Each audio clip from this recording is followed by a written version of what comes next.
রোহিঙ্গা শিবির পরিদর্শনে কক্সবাজারের প্রধান উপদেষ্টা ও জাতিসংঘের মহাসচিব অংশ নেবেন ইফতারে।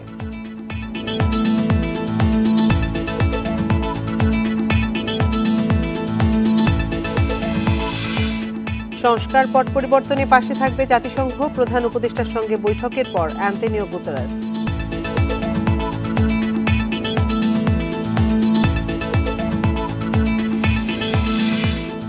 নির্বাচন সামনে রেখে তৃণমূল সাজাতে অগ্রাধিকার দিচ্ছে এনসিপি, জেলায় কমিটি দিচ্ছে গণতান্ত্রিক ছাত্র সংসদ।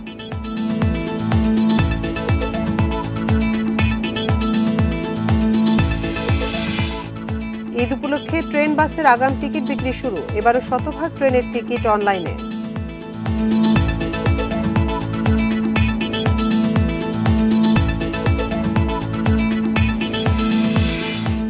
রাজশাহী, খুলনা সহ 6 জেলায় মৃদু তাপপ্রবাহ, সিলেট বিভাগে বজ্রবৃষ্টির আভাস আবহাওয়া অফিসের।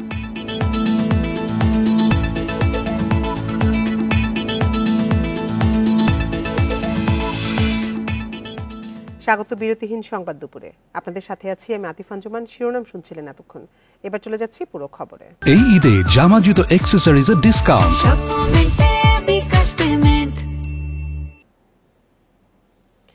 রোহিঙ্গা শিবির পরিদর্শনে প্রধান উপদেষ্টা অধ্যাপক মোহাম্মদ ইউনূস ও জাতিসংঘের মহাসচিব অ্যান্তোনিও গুতেরেস কক্সবাজারে পৌঁছেছেন। বাংলাদেশ বিমানের একটি বাণিজ্যিক ফ্লাইটে দুপুর 1:15টার দিকে কক্সবাজার পৌঁছান তারা। জাতিসংঘ মহাসচিবকে কক্সবাজারে স্বাগত জানান দুর্যোগ ব্যবস্থাপনা মন্ত্রণালয়ের দায়িত্বপ্রাপ্ত উপদেষ্টা ফারুকী আজম। সেখান থেকে সরাসরি উখিয়া এবং পরে রোহিঙ্গা লার্নিং সেন্টার, রোহিঙ্গাদের সাংস্কৃতিক কেন্দ্র ও পাটজাত পণ্যের উৎপাদন কেন্দ্র পরিদর্শন করবেন অ্যান্তোনিও গুতেরেস। সন্ধ্যায় প্রায় 1 লাখ রোহিঙ্গার সঙ্গে ইফতারে যোগ দেবেন জাতিসংঘ মহাসচিব। এছাড়াও নির্মাণাধীন কক্সবাজার আন্তর্জাতিক বিমানবন্দর ও খুরুশকুল জলবায়ু উদ্বাস্তু কেন্দ্র পরিদর্শন করবেন প্রধান উপদেষ্টা।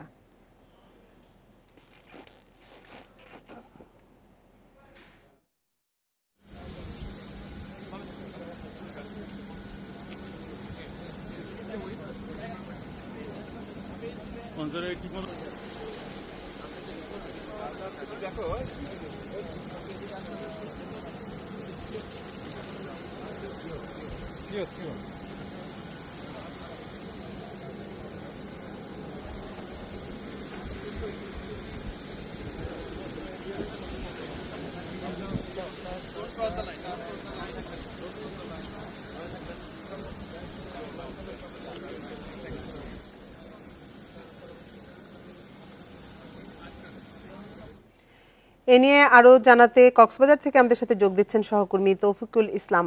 তৌফিক, কক্সবাজারে তো প্রধান উপদেষ্টা এবং জাতিসংঘ মহাসচিব আছেন, আজকে সারাদিনে তাদের কি কি কর্মসূচি রয়েছে? দুপুর 1টায় জাতিসংঘের এবং প্রধান উপদেষ্টা তারা ঢাকা থেকে বাংলাদেশ বিমান থেকে ফ্লাইটে করে কক্সবাজার বিমানবন্দর অবতরণ করে এবং এরপর করেই যে জাতিসংঘের মহাসচিব অ্যান্তোনিও গুতেরেস তিনি রোহিঙ্গা ক্যাম্পে উপস্থিত করা হয়েছে এবং প্রধান উপদেষ্টা তিনি কক্সবাজার জাতীয় শহরে আছেন। এরপরে তিনি যাবেন খুরুশকুল আশ্রয় প্রকল্প, সেখানে সে প্রকল্প এলাকাগুলো দেখবেন। এরপরে তিনি পর্যটন সেক্টরে যারা কাজ করছেন বা স্টেকহোল্ডারদের সাথে একটি মত বিনিময় করবেন। এরপরে তিনিও হেলিকপ্টার থেকে রোহিঙ্গা ক্যাম্পে যাবেন। অ্যান্তোনিও গুতেরেস রোহিঙ্গা ক্যাম্পে গিয়ে পৌঁছানোর পরপরই সেখানে রোহিঙ্গাদের সাথে কথা বলবেন এবং রোহিঙ্গাদের বিভিন্ন কর্মকাণ্ড তারা প্রত্যক্ষ করবেন। পাশাপাশি আমি ব্যবসায়ীদের রোহিঙ্গার সাথে কথা বলেছি, তারা আমাদেরকে জানিয়েছেন যদি অ্যান্তোনিও গুতেরেসের সাথে তারা কথা বলার সুযোগ পান তাহলে তারা সম্প্রতি সময়ে আপনি জানেন আগামী 1 তারিখ থেকে রোহিঙ্গাদের যে খাদ্যের ডলার যে কমিয়ে ফেলার যে কথা বলছেন সেটি কিভাবে বাড়ানো যায় সেই কথা বলবেন। পাশাপাশি তারা কিভাবে মিয়ানমারে ফেরত যেতে পারে তো সেই বিষয়ে তারা বক্তব্য পেশ করবেন। অ্যান্তোনিও গুতেরেস তিনি রোহিঙ্গাদের লার্নিং সেন্টার, সেখানকার আরো বেশ কয়েকটি সেন্টার তিনি ঘুরে দেখবেন। সবশেষ তিনি সন্ধ্যা নাগাদ 1 লক্ষ রোহিঙ্গার সাথে ইফতারে যোগ দেবেন বলে আমরা জানতে পেরেছি এবং সবশেষ তিনি এই ইফতার শেষ করার পরেই প্রধান উপদেষ্টা এবং জাতিসংঘের মহাসচিব তারা ঢাকার উদ্দেশ্যে কক্সবাজার ত্যাগ করবেন।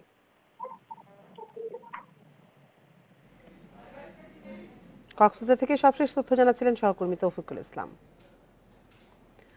বাংলাদেশে চলমান সংস্কার ও পট পরিবর্তনে পাশে থাকবে জাতিসংঘ। সকালে প্রধান উপদেষ্টা অধ্যাপক মোহাম্মদ ইউনূসের সাথে বৈঠকের পর এক্সে কথা জানান সংস্থাটির মহাসচিব অ্যান্তোনিও গুতেরেস। এর আগে সকাল 10:15 দিকে প্রধান উপদেষ্টার কার্যালয়ে হয় এ বৈঠক। প্রায় 1 ঘণ্টার এ বৈঠকে হয় নানা বিষয় আলোচনা। এর আগে হোটেল ইন্টারকন্টিনেন্টালে আন্তোনিও গুতেরেস সাক্ষাৎ করেন পররাষ্ট্র উপদেষ্টা তৌহিদ হোসেনের সঙ্গে। রোহিঙ্গা ইস্যু অগ্রাধিকার বিষয়ে প্রধান উপদেষ্টার উচ্চ পর্যায়ের প্রতিনিধি ডক্টর খলিলুর রহমানের সঙ্গেও কথা বলেন তিনি। পরে রোহিঙ্গা শিবির পরিদর্শনে প্রধান উপদেষ্টার সাথে কক্সবাজারের উদ্দেশ্যে ঢাকা ছাড়েন।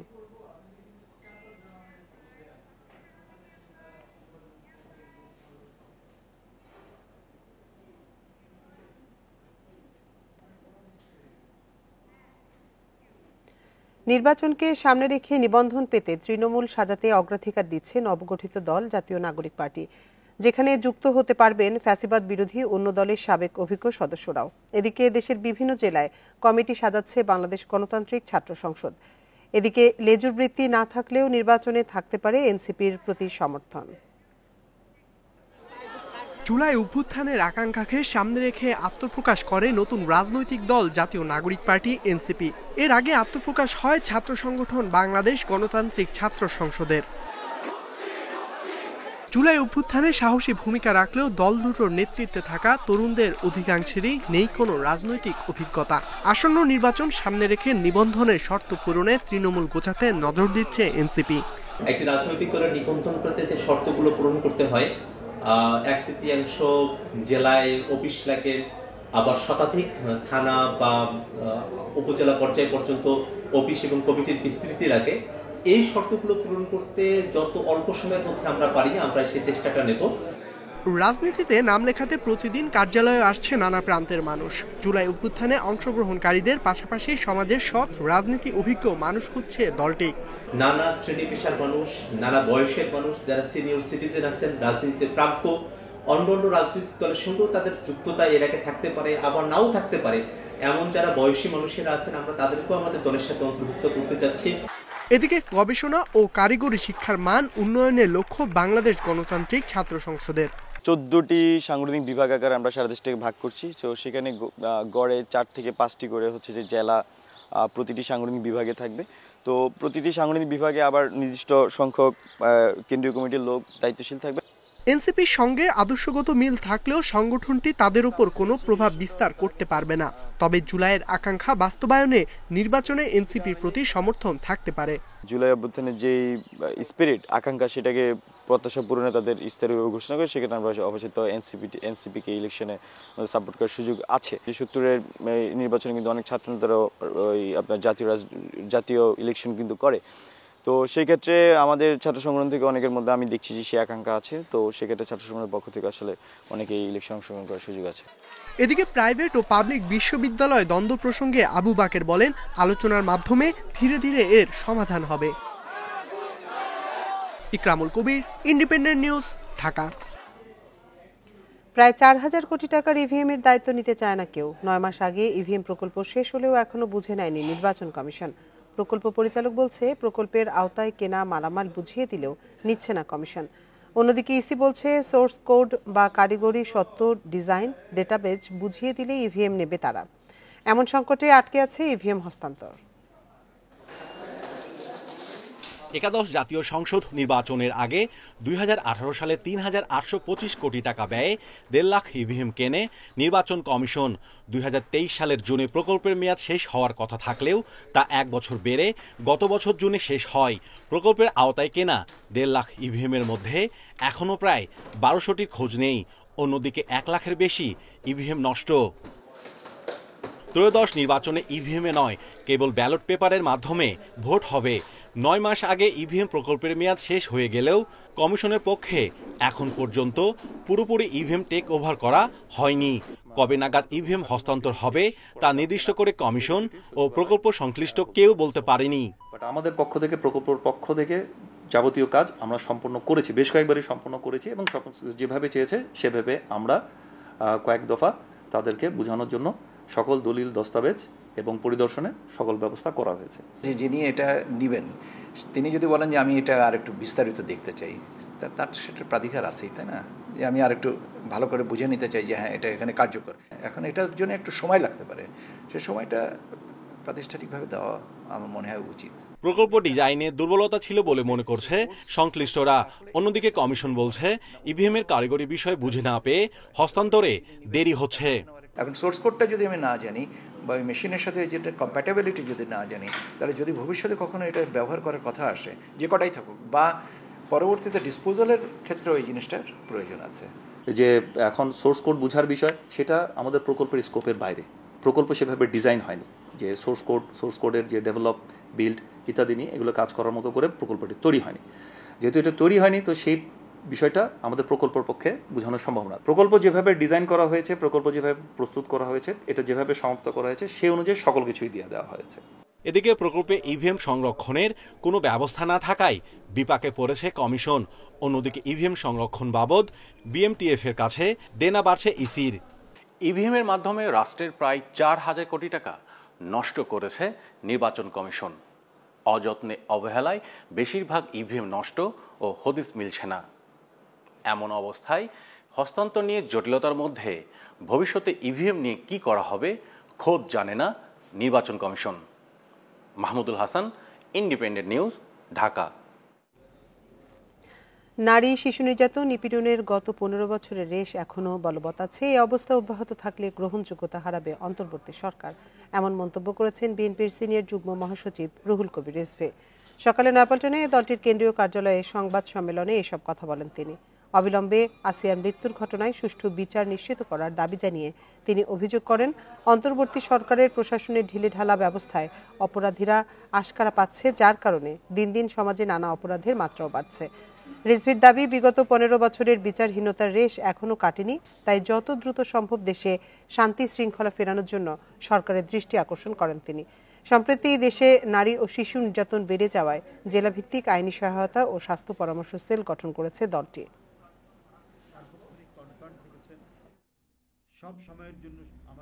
এই অনাচারগুলোকে প্রতিষ্ঠিত করেছে বলেই নারীরা, শিশুরা কেউ রেহাই পায়নি। প্রিয় সাংবাদিক বন্ধুগণ, বর্তমান সময়ে নির্যাতিত আসিয়াকে ধর্ষণের পর মৃত্যুর বিষয়টি কোনো মতেই দেশবাসী মেনে নিতে পারছে না। বর্তমান শাসনকালে মানুষের প্রত্যাশা ছিল সারা জাতিতে তৃণমূলে অতি দ্রুত আইনের শাসন বলবৎ, কিন্তু প্রশাসনের শ্লথ ও ঢিলেঢালা আচরণের কারণে সমাজে দুষ্কৃতিকারীরা নানাভাবেই আশকারা পাচ্ছে। মাগুরায় ধর্ষণের শিকার হয়ে মারা যাওয়া আসিয়ার বাড়িতে চলছে শোকের মাতম। পুরো এলাকা জুড়েই শোকের ছায়া নেমে এসেছে। সকাল থেকে বিভিন্ন রাজনৈতিক সংগঠন ও ব্যক্তিরা পরিবারটির খোঁজ নিতে আসেন। কেন্দ্রীয় মহিলা দলের সভাপতি আফরোজা আব্বাস পরিবারের স্বজনদের সাথে কথা বলে সহযোগিতার আশ্বাস দেন। সেই সাথে প্রয়োজনে আইন সংশোধন করে প্রকাশ্যে ফাঁসির রায় কার্যকরের দাবি জানান। যা কিছু করা লাগে আমরা করবো। আপনারা দেখেছেন, আপনারা শুনেছেন যে দেশনায়ক তারেক রহমান একটা আইন সেল করে দিয়েছেন, আইনজীবীদের একটা কমিটি করে দিয়েছেন। সেই আইনজীবীরা আইনি সহায়তা দেবে, আর হলো ওর সার্বিক সহযোগিতা দেশনায়ক তারেক রহমান করবেন এই আসিয়ার পরিবারের। মূল্যবোধের অবক্ষয়ের কারণে ধর্ষণ বেড়েছে। ধর্ষণ প্রতিরোধে সামাজিক আন্দোলন জরুরি বলে মনে করেন বিশেষজ্ঞরা। বেরিয়ে আসতে হবে বিচারহীনতার সংস্কৃতি থেকেও। নারী ও শিশুদের প্রতি সহিংসতা প্রতিরোধে কঠোর আইন প্রয়োগ নিশ্চিত করতে হবে। সমাজে বেড়েছে নারীর প্রতি সহিংসতা, এমনকি ধর্ষণের বিভৎস ঘটনা থেকে রেহাই পাচ্ছে না শিশুরাও। মানুষ কেন এ ধরনের অপরাধ কর্মকাণ্ডে লিপ্ত হয়? সমাজবিজ্ঞানীদের মতে ধর্ষণের সঙ্গে ক্ষমতার বিষয়টি বেশি সম্পর্কিত। ধর্ষণের ঘটনায় কখনো কখনো আবার ভুক্তভোগী নারীর দিকেই আঙুল তোলা হচ্ছে। তবে সবকিছুর মূলে রয়েছে মূল্যবোধের অভাব, যার ন্যাক্কারজনক উদাহরণ মাগুরার 8 বছরের শিশু আসিয়ার ঘটনা। সামাজিক মূল্যবোধের যে অবক্ষয়, সেখানে একটি বড় বিষয় রয়েছে আমাদের শিক্ষা ব্যবস্থা, সেখানে ত্রুটি রয়েছে। জেন্ডার এডুকেশন, এই ধরনের বিষয়গুলো তো আমাদের পাঠ্যপুস্তক কারিকুলামের মধ্যে নেই। এই জায়গাটিতে আমার কাছে মনে হয় যে কাজ করার একটি বিরাট জায়গা রয়েছে, কারণ আপনি আইনের আশ্রয় তখনই নেবেন আর যখন অলরেডি অপরাধটি সংঘটিত হয়ে গেছে। তো prevention is better then cure. ধর্ষণের শিকার অনেকে সাহস করে মামলা করছেন, তবে আইনি ব্যবস্থা এখন পর্যন্ত নারী বান্ধব হয়নি। ধর্ষণ প্রতিরোধে বিচারহীনতার সংস্কৃতি থেকে যেমন বের হতে হবে, তেমনি সামাজিক আন্দোলন জরুরি বলছেন বিশেষজ্ঞরা। পাশাপাশি ধর্ষকের দৃষ্টান্তমূলক সাজার তাগিদ তাদের। স্বাভাবিক মেন্টাল স্টেট বলা যায় না, এখানে এক ধরনের বিকৃত মানসিক জায়গাটাই আসলে প্রকাশিত হয়। নারীকে কিভাবে দেখছে, কাজে এই সব কিছুই হলো একটা মানসিক কাঠামো যে ধর্ষণ করে থাকে তাদের মধ্যে কিন্তু আসলে এটা রিফ্লেক্ট করে। বাচ্চাদের ছোটবেলা থেকেই খারাপ স্পর্শ ভালো স্পর্শ বিষয়গুলো সম্পর্কে সচেতন করা, তাকে সামাজিক দক্ষতার জায়গাটা বাড়ানো। কারণ যে বললাম যে এক ধরনের কিন্তু যারা ভালনারেবল থাকে বেশি, নাজুক বেশি, তাদের প্রতি কিন্তু ক্ষমতাটা প্রয়োগ করতে চায়। নারী ও শিশুদের নিরাপত্তা নিশ্চিতে সরকারের বিশেষ ভূমিকা নেয়ার কথাও বলছেন বিশেষজ্ঞরা। রেজওয়ানুল হক, ইন্ডিপেন্ডেন্ট নিউজ, ঢাকা। শুক্রবার ছুটির দিনে শুরু হলো ঈদযাত্রার আনুষ্ঠানিকতা। শুরু হলো ঈদে বাড়ি ফেরার বাস ট্রেনের আগাম টিকিট বিক্রি। এবারও রেলের টিকিট শতভাগই দেয়া হচ্ছে অনলাইনে। 24 মার্চের টিকিট মিলেছে আজ। নগরীর টার্মিনালগুলোতে বাসের আগাম টিকিটের জন্য ছিল যাত্রীর ভিড়। রেলের পশ্চিমাঞ্চল, রাজশাহী, রংপুর ও খুলনা বিভাগের টিকিট বিক্রি দিয়ে শুরু হলো এবারের ঈদযাত্রার আনুষ্ঠানিকতা। অন্যদিকে পূর্বাঞ্চলের ঢাকা, চট্টগ্রাম, সিলেট ও ময়মনসিংহের যাত্রীরা টিকিট পায় দুপুর 2টা থেকে। 24 মার্চের আন্তনগর ট্রেনের টিকিট বিক্রি হয়েছে শুক্রবার। এরপর পর্যায়ক্রমে 15 থেকে 20 মার্চ দেয়া হবে 25 থেকে 30 মার্চের টিকিট। আর ফিরতি যাত্রার আন্তনগর ট্রেনের টিকিট পাওয়া যাবে 24 মার্চ। আন্তনগর মেইল ও বিশেষ সহ প্রতিদিন 56,000 যাত্রী গন্তব্যে যাবেন 77টি ট্রেনে। এরই মধ্যে টিকিটের কালোবাজারি বন্ধে নানা উদ্যোগ নিয়েছে রেলওয়ে। 43টা আন্তনগর ট্রেনের বিপরীতে 33,257টা আসন থাকে এবং সেই আসন বিক্রি করা হয়। এখন সেই ঈদ যাত্রাও আমরা সেই আসনগুলো বিক্রি করব। ট্রেনের পাশাপাশি সকাল থেকে চলছে বাসের আগাম টিকিট বিক্রি। সেজন্য নগরীর টার্মিনালগুলোতে আসছেন যাত্রীরা। বিক্রিও ভালো। পরিবেশের সাথে ঈদ করতে হবে, তো টিকিটটা অবশ্যই দরকার, যেহেতু ট্রেনে অনেক ঝামেলা হয়। এই জন্য আমরা আসলে অগ্রিম টিকিট কাটার জন্য আসছি। পরে টিকিট পাওয়া যায় কি না সেজন্য অগ্রিম কাটলে আমাদের সুবিধা হয়, সেজন্য অগ্রিম কাটতে আছি। 25 তারিখে ঈদের অ্যাডভান্স টিকিট দিচ্ছি। বিআরটির ভাড়া অনুযায়ী আমরা বিআরটির অনুমোদন হিসাবে আমরা যে ভাড়া নিচ্ছি এবং লোকজনের কিছুটা মোটামুটি চাপ আছে। এদিকে বাড়তি ভাড়া আদায় বন্ধে টার্মিনালগুলোয় থাকছে মন্ত্রণালয়ের পর্যবেক্ষক দল। কোনো অভিযোগ পেলে সঙ্গে সঙ্গেই নেওয়া হবে ব্যবস্থা। Buddhadeb Kundu, independent news, Dhaka. চিকিৎসক সংকটে বরগুনার বেতাগী উপজেলা স্বাস্থ্য কমপ্লেক্সে রোগী ভর্তি বন্ধ রেখেছে কর্তৃপক্ষ। সম্প্রতি 6 জন চিকিৎসক নিয়োগ দেওয়া হলেও কর্মস্থলে যোগ দেয়নি তারা। এ অবস্থায় ভর্তি থাকা রোগীদেরও ছাড়পত্র দেওয়া হচ্ছে অন্যত্র চিকিৎসা নিতে। এতে সীমাহীন দুর্ভোগে পড়ছেন তারা। বেতাগী উপজেলার 50 শয্যা স্বাস্থ্য কমপ্লেক্সের চিকিৎসকের পদ রয়েছে 34টি। বর্তমানে সেবা দিচ্ছেন মাত্র 2 জন চিকিৎসক। বাধ্য হয়ে গত 6 মার্চ থেকে রোগী ভর্তি সহ সব কার্যক্রম বন্ধ রেখেছে হাসপাতাল কর্তৃপক্ষ। কোনো ডাক্তারই নাই বলতে গেলে, কোনো মেডিকেল অফিসারই নাই।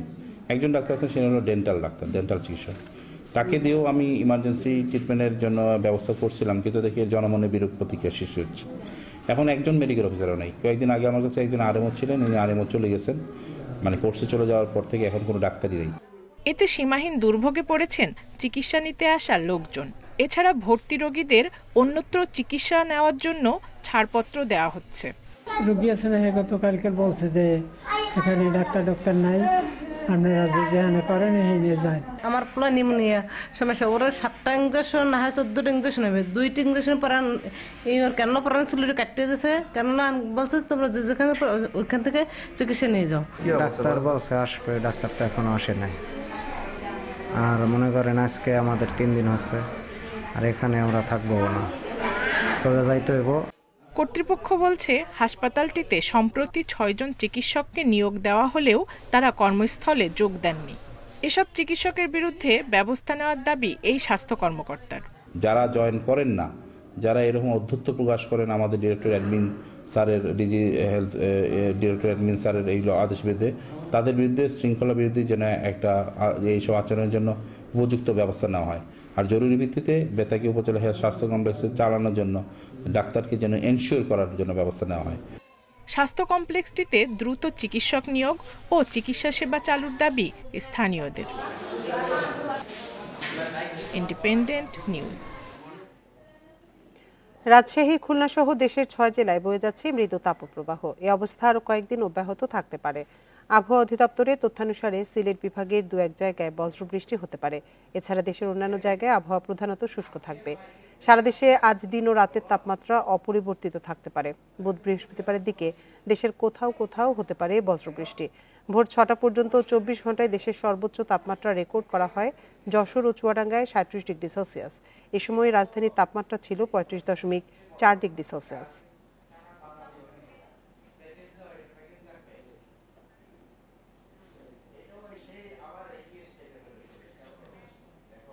আপনারা দেখছেন বিরতিহীন সংবাদ দুপুর। সংবাদে আরো যা যা থাকছে।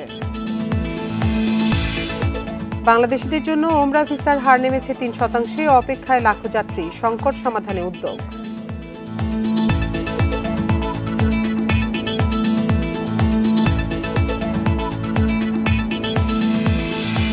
রমজানের বাজারে স্বস্তির হাওয়া। দাম কমেছে বেশ কিছু পণ্যের। বেড়েছে বোতলজাত সয়াবিনের সরবরাহ।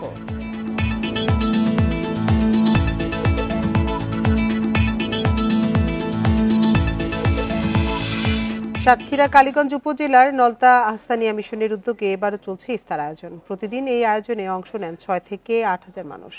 এই আয়োজনে কাজ করছেন 2 শতাধিক স্বেচ্ছাসেবক। দেশের মধ্যে এটি সবচেয়ে বড় ইফতার জমায়েত বলে দাবি আয়োজকদের। সাতক্ষীরার কালীগঞ্জ উপজেলার নলতায় হযরত খান বাহাদুর আহসানুল্লাহর মাজার প্রাঙ্গণ। সামনেই বিশাল প্যান্ডেল। সেখানে প্রতিদিন ইফতার করেন 6 থেকে 8,000 মানুষ। রমজান মাস জুড়ে চলে এই আয়োজন। রোজাদারদের জন্য প্রতিদিন 12 মণ দুধ দিয়ে তৈরি করা হয় ফিরনি। থাকে ডিম, খেজুর, ছোলা, চিরা ও কলা। আমার বাসা এখানে। আমি ছোটবেলা থেকে 1997 সাল থেকে এখানে ইফতারি করে আসছি।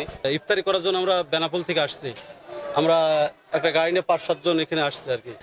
ইফতার সামগ্রী তৈরিতে কাজ করেন 2 শতাধিক স্বেচ্ছাসেবক।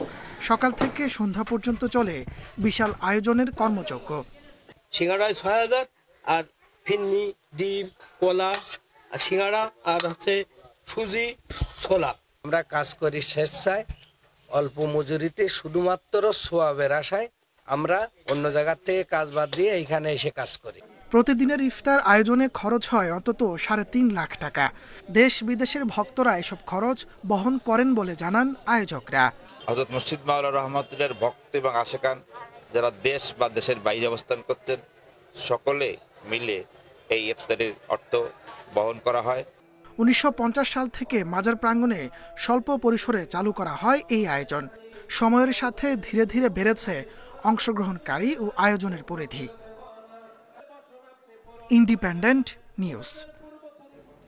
ওমরা ভিসার জন্য শতভাগ আবেদনে অনুমোদন দিত ঢাকার সৌদি দূতাবাস, কিন্তু 6 মার্চ থেকে তা নেমেছে 2 থেকে 3%। রমজানে ওমরা করার অপেক্ষায় লক্ষাধিক যাত্রী। একই কারণে হজের জন্য বাড়ি ভাড়া করতেও যেতে পারছেন না এজেন্সির প্রতিনিধিরা। ধর্ম উপদেষ্টা বলেছেন, সংকট সমাধানে সৌদি আরবের সাথে যোগাযোগ করা হবে। হজের খরচ বেড়ে যাওয়ায় কয়েক বছর ধরে বাংলাদেশ থেকে বেড়েছে ওমরার যাত্রী। প্রতি মাসে 25 থেকে 30,000 মানুষ মক্কায় যান। আর রমজানের ওমরার যাত্রী দাঁড়ায় লাখের কাছাকাছি। কিন্তু গেল 6 মার্চ থেকে নতুন ওমরা ভিসা একরকম বন্ধ। 100টি আবেদনের বিপরীতে ভিসা মিলছে 2 থেকে 3টি। রমজানে ওমরার জন্য কয়েক মাস আগেই টিকিট কেটে রাখেন যাত্রীরা। বর্তমানে এ সংখ্যা 30,000-এর বেশি। তাদের টিকিটের টাকা ফেরতের বিষয়ে তৈরি হয়েছে অনিশ্চয়তা, জানাচ্ছে হাব। এখন অনেকেরই যাত্রা বাতিল করতে হচ্ছে এবং এয়ারলাইন্সগুলো এই রিফান্ড দিতে অস্বীকৃতি জানাচ্ছেন। আমি মনে করি এটা একটা যৌক্তিক কারণে এই রিফান্ডগুলো পাওয়া উচিত এবং কেউ যাতে আর্থিকভাবে ক্ষতিগ্রস্ত না হয়। ইতিমধ্যে মানুষের মধ্যে, যাত্রীদের মধ্যে, এজেন্সিদের মধ্যে একটা চরম উৎকণ্ঠা তৈরি হয়েছে। এখানে শত শত কোটি টাকার একটা বিষয় ইনভলভ রয়েছে।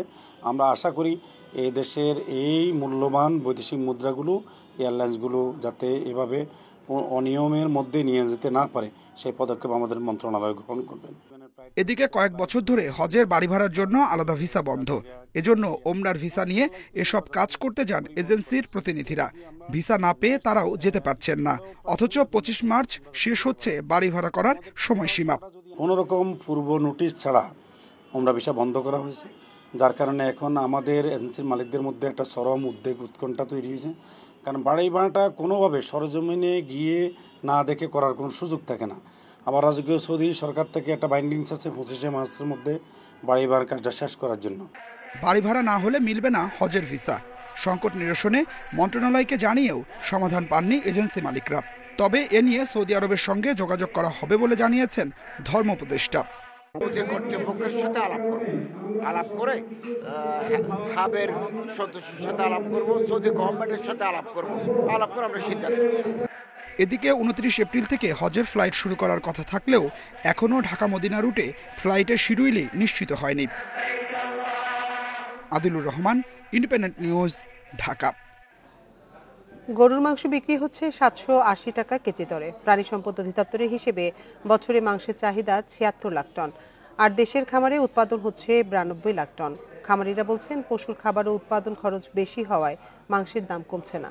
আমদানিকারকরা জানান মাংস আমদানি করা হলে 500 টাকা কেজিতে দেয়া সম্ভব, তবে আমদানিতে আগ্রহী নয় অধিদপ্তর। গত 10 বছরে দেশে গরু বেড়েছে 14 লাখ, তারপরও মাংসের দাম বেড়েছে 150% বেশি। এখন 1 কেজি গরুর মাংস বিক্রি হচ্ছে 780 টাকা দরে। উৎসব আসলে দাম আরও বাড়ে। যদি হিমায়তের মাংসটা ওপেন করে দেওয়া যায় তাহলে আমাদের কিন্তু ভোক্তাদের আরেকটু সুবিধা হবে। এই বিষয়টা নিশ্চয়ই সরকার নজর দেবে, এটা আমাদের প্রত্যাশা। দাম নিয়ন্ত্রণে হিমায়িত মাংস আমদানি করতে চান ব্যবসায়ীরা।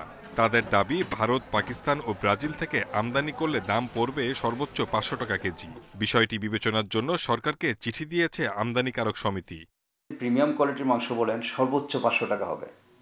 অনেকগুলো চ্যানেল পার হয়ে ভোক্তার কাছে যেতে ভোক্তা 500 টাকায় পেয়ে যাবে।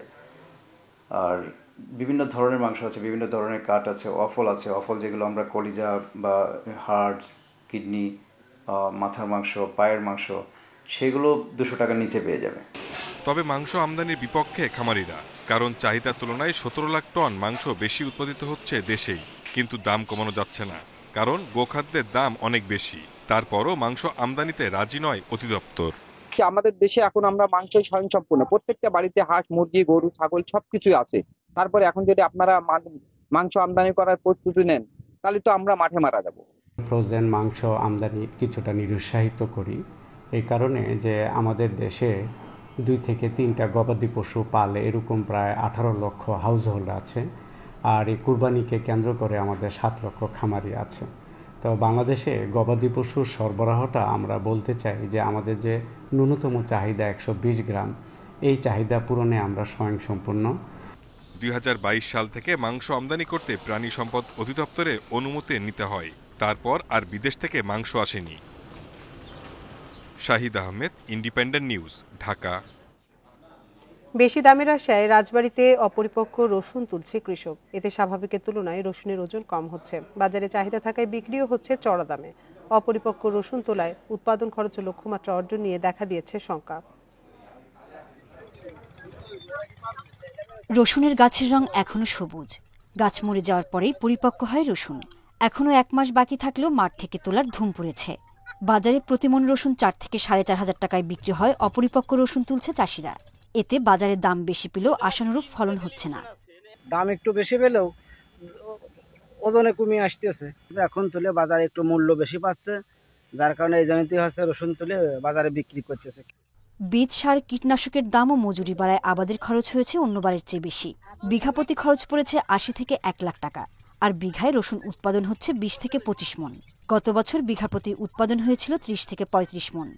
বিঘা প্রতি আমাদের ইন টোটাল খরচ মনে করেন 1 লাখ টাকার মতো, আর আমাদের বিক্রি হইতেছে 1 লক্ষ টাকা।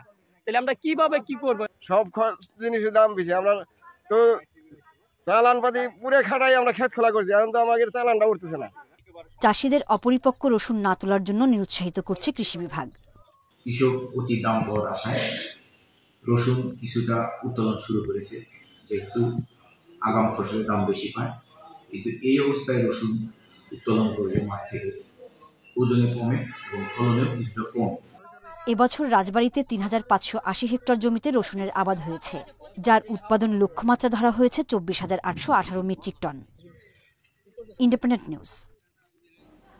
সময় এবং দাম বাড়িয়েও সরকারিভাবে ধান চাল সংগ্রহের লক্ষ্য অর্জন করতে পারেনি বগুড়া খাদ্য অধিদপ্তর। ধানের দর বেশি থাকায় গত মৌসুমেও আমন সংগ্রহ লক্ষ্য পূরণ হয়নি। এদিকে লোকসানের শঙ্কায় সরকারের সাথে চাল সরবরাহের চুক্তি করেনি অনেক মিল মালিক। গত 17 নভেম্বর থেকে 28 ফেব্রুয়ারি পর্যন্ত 6.5 লাখ মেট্রিক টন আতপ ও সিদ্ধ চাল এবং 3.5 লাখ মেট্রিক টন ধান সংগ্রহের লক্ষ্য ছিল খাদ্য বিভাগের। এ সময় 33 টাকা কেজিতে ধান এবং 46 ও 47 টাকা কেজি দরে আতপ ও সিদ্ধ চালের দাম বেঁধে দেয়া হয়। নির্ধারিত সময়ের পরেও চাল সংগ্রহ হয়েছে লক্ষ্যমাত্রার চেয়ে প্রায় 1,41,000 মেট্রিক টন কম, আর ধান সংগ্রহ হয়েছে মাত্র 26,714 মেট্রিক টন। ধানের ন্যায্য মূল্য পেয়েছে এবং অনেক ভালো দাম পেয়েছে। সরকারের আরেকটা লক্ষ্য থাকে, সেটা হয়েছে যে একটা নিরাপদ মজুদ গড়ে তোলা। আমাদের কিন্তু সারা বাংলাদেশে প্রত্যেকটা গোডাউনে একটা নিরাপদ মজুদ আছে। ভিজিডি, টিসিবি, জিআর, এই চাল বাজারে যাওয়ার কারণে বাজারটা কিন্তু স্থিতিশীল। চাষিরা বলছেন এবার ধানের ফলন হয়েছে কম, আর মৌসুমের শুরু থেকেই সরকার নির্ধারিত দামের চেয়ে খোলা বাজারে ধানের দাম ছিল বেশি। এতে সরকারের ঘরে ধান দিতে ছিল তাদের অনীহা। বর্তমান আতপ ধানের বাজার আপনার হলো 19 থেকে 2,000 টাকা, তাহলে ডিফারেন্স হলো 600-700 টাকা মনের ডিফারেন্স। আর মোটা ধান আপনার গতবার ছিল হলো 1800 টাকা, এবার হলো 2020 থেকে 30 টাকা। রেট দিচ্ছে হলো যে 33 টাকা কেজি, আর আমরা পাইকারের কাছে ধান বিক্রি করতেছি 37-38 টাকা কেজি। সরকারের গোডাউনে ধান দিবে শুকন লাগে, পরিষ্কার করান লাগে। 1 বিঘে 10 মণ আর 1 বিঘে 14 মণ আছে, আর বেচতে তো আমরা এই কৃষকরা এমনি লসই খাই দিচ্ছি, লাভ তো আর নেই। খাদ্য অধিদপ্তরের হিসেবে আতপ ও সিদ্ধ চাল দেওয়ার মতো দেশে চাল কল আছে 12,504টি। এর মধ্যে চাল সরবরাহের জন্য চুক্তি করেছে 8,164টি। Hasibur Rahman, independent news, Bogura. রাজধানী বাজারে রমজানের দ্বিতীয় সপ্তাহে কিছুটা বেড়েছে বোতলজাত সয়াবিন তেলের সরবরাহ। 5 লিটারে বোতলজাত সয়াবিন মিলছে 850 টাকায়, আর পাম অয়েল বিক্রি হচ্ছে 150 টাকায়। ছোলা, মসুর ডালের দাম স্থিতিশীল আছে। ছোলা 105 টাকার, মসুর ডাল মিলছে কেজিতে 110 টাকায়। চিরা, মুড়ি ও গুড়ের দাম স্বাভাবিক রয়েছে। লেবু হালিতে বিক্রি হচ্ছে 50 থেকে 60 টাকায়। কমেছে শসা, বেগুন, ব্রয়লার ও সোনালী মুরগির দামও। ব্রয়লার মুরগি বিক্রি হচ্ছে কেজি প্রতি 185 টাকায়, সোনালী বিক্রি হচ্ছে 250 টাকা দরে। এদিকে বাজারে প্রতি কেজি লাচ্ছা সেমাই 180 থেকে 200 টাকায় বিক্রি হচ্ছে। মাঝখানে সয়াবিন তেলটা একটু হাহাকার ছিল, এখন মোটামুটি বাজারে চলে এসছে, যেটা প্রায় 10 দিন আগেও ছিল না। সরবরাহ ভালো, আগের দামে আছে। 1 লিটার 175, 2 লিটার 350, 5 লিটার 850। আগে গত বছর হচ্ছে আমরা 80 টাকা করে বিক্রি করছি, এবার হচ্ছে 80 করে বিক্রি করতেছি। এটার কোনো মানে বাড়ার যে ব্যাপারটা ছিল প্রতি বছর যে সিন্ডিকেটের ব্যাপার থেকে ওটা হয়নি, আগের মতোই আছে। রমজানের ছোলা, চিনি, চিরা সহ অন্যান্য নিত্যপণ্যের দাম কমেছে। স্বস্তি মিলেছে মুরগির বাজারে, তবে বাড়তি সবজির দাম। এখনো সংকট কাটেনি বোতলজাত সয়াবিনের। বরিশালে বাজারে ছোলা বিক্রি হচ্ছে 90 টাকা কেজি দরে, আর প্রতি কেজি চিরার দাম 70 টাকা। সপ্তাহের ব্যবধানে সব সবজির দাম বেড়েছে 10 টাকা পর্যন্ত। বোতলজাত সয়াবিনের সংকট কাটেনি পুরোপুরি। খোলা সয়াবিন বিক্রি হচ্ছে 195 থেকে 200 টাকা লিটারে। রাজশাহীতে কমেছে ছোলা ও চিনির দাম। চট্টগ্রামে বাড়ছে শীতকালীন সবজির মূল্য। গত 2 সপ্তাহের চেয়ে কিছু সবজির দাম বেড়েছে কেজিতে 30 টাকা পর্যন্ত। বিক্রেতারা বলছেন মৌসুম শেষ হওয়ায় দাম বাড়তির দিকে। এদিকে খুলনার বাজারে সবজির দাম কমলেও তেলের দাম নিয়ে অস্বস্তি রয়েছে ক্রেতাদের মাঝে। তেল তো বর্তমানে পাওয়া যাইতে না, লিটারিতে পাওয়া যায় না। লিটার তেল সব হইলো খুচরা তেল, আর 200 টাকা কেজি। দেশি মুরগি আমরা গত সপ্তাহে বিক্রি করছিলাম 600 টাকা, এই সপ্তাহে 600 টাকা বিক্রি করতেছি।